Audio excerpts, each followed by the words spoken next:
السلام علیکم۔ ایک سسٹر نے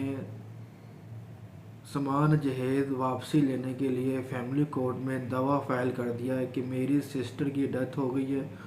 اس کا سامان جہیز کافی زیادہ ہے جس کے اندر میں بھی لیگل شیئر ہوں، اس کا سامان جہیز مجھے واپس دلوایا جائے جتنا میرا شیئر ہے۔ فیملی کورٹ نے اس کا دعویٰ خارج کر دیا۔ پھر بی بی نے اپیل فائل کی، اس کی اپیل بھی خارج ہو گئی۔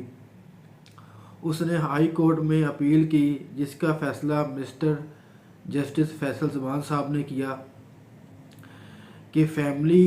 لا کے اندر آپ یہ کلیم نہیں کر سکتے، کیونکہ فیملی لا کے اندر ہم پڑھیں گے تو اس کا شیڈول نمبر 1 میں ایک لسٹ لگائی ہوئی ہے، لکھا ہوا ہے کہ خلا کا کیس، تنسیخ نکاح، مینٹیننس اور کانجوگل رائٹس، یہ دعوے ہم فیملی کورٹ میں فائل کر سکتے ہیں جو اسپاؤس کے بیچ میں ہوتے ہیں، میاں بیوی کے بیچ میں ہوتے ہیں دعوے، وہ ہم فائل کر سکتے ہیں۔ اس کے علاوہ کوئی دعویٰ ہم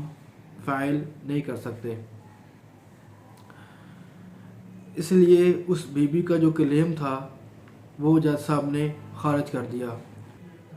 فیملی کورٹ وراثت کے معاملات نہیں دیکھتی، وہ میاں بیوی اسپوس کے معاملات ہی دیکھتی ہے، وہ چاہے خلا کا ہو، مینٹیننس کا ہو، سامان جہیز کی واپسی کا ہو، آپس میں ہو۔ اگر یہ دعویٰ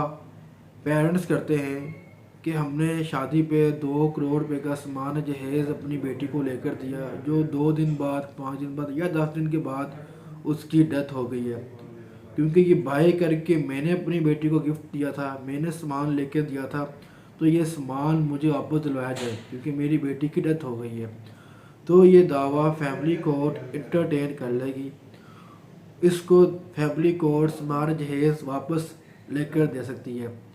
پر کوئی سسٹر یا بردر فیملی کورٹ میں یہ کیس دعویٰ فائل نہیں کر سکتا، وہ سول کورٹ میں یہ دعویٰ فائل کر سکتا ہے، کیونکہ سی پی سی فیملی کورٹ میں اپلائی نہیں ہوتی، وہ سول کورٹ میں دعویٰ کر کے اپنا سامان جہیز واپس لے سکتا ہے۔ شکریہ۔